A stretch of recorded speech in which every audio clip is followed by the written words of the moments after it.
देता हूँ, मुझको मजहब के तराजू में न तोला जाए। मैं तुम्हें अपने उसूलों की कसम देता हूँ, मुझको मजहब के तराजू में न तोला जाए। और मैंने खाई है इंसान बने रहने की कसम, मैंने खाई है इंसान बने रहने की कसम, मुझको हिंदू या मुसलमान न समझा जाए।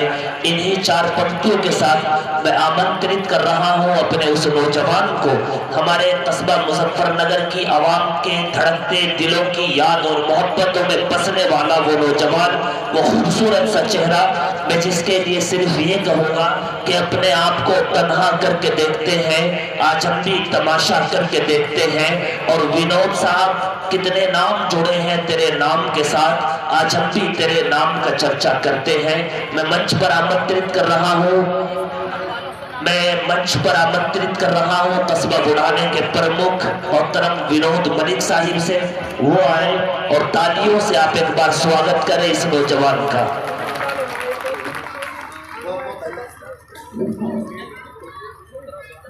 बहुत बहुत धन्यवाद।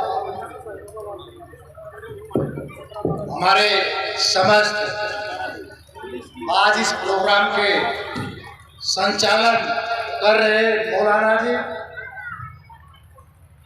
और मेरे सामने बैठे इस देश को एक नई दिशा देने वाले समस्त मेरे नौजवान साथी और महिलाएं और प्यारे बच्चों, अभी हमारे किसान यूनियन के राष्ट्रीय अध्यक्ष सोवित मलिक जी ने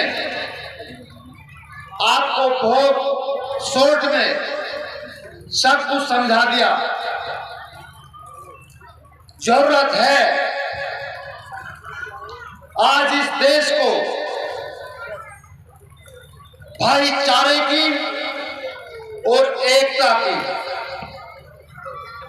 क्योंकि 2013 में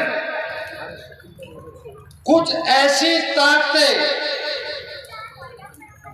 जो हिंदू मुसलमान के बीच में आकर के हिंदू मुसलमान को आपस में भिड़ा करके इस देश और प्रदेश की सत्ता में बैठे हुए हैं। और मैं कहना चाहूंगा कि निष्पक्षता से इस देश के अंदर आज कोई कार्य नहीं हो रहा है। साथियों, आप सब जानते हैं, सभी समस्त कार्य यहाँ पर भेदभाव के साथ होते हैं। इस सरकार में आपके प्रति जिन शब्दों का प्रयोग होता है वो आप लोग सब जानते हैं, मुझे बताने की जरूरत नहीं। इसीलिए हमारे सोवित भाई ने कहा है कि आप तालीम से तैयार हो जाओ। जब आपका समाज तालीम से तैयार हो जाएगा तो मैं समझता हूं कि वो ताकत, कितनी भी बड़ी ताकत हो, उसको जवाब देने के लिए आप लोग सक्षम होंगे साथियों।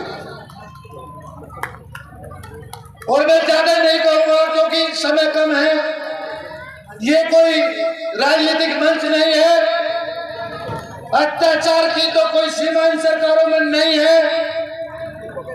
साथियों, बस तालीम की बात है, स्वास्थ्य की बात है, भाईचारे की बात है, एकता की बात है, ये सब बना करके आपको चलना है।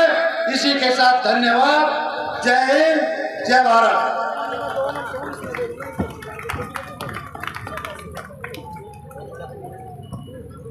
इंग्लिश स्पीच कंपटीशन में हिस्सा लेने वाले तमाम शुराका और मसाहिमीन और मसाहिमात मुतवज्जा हो जाए। मुसाहिम नंबर 12 इंग्लिश स्पीच कंपटीशन में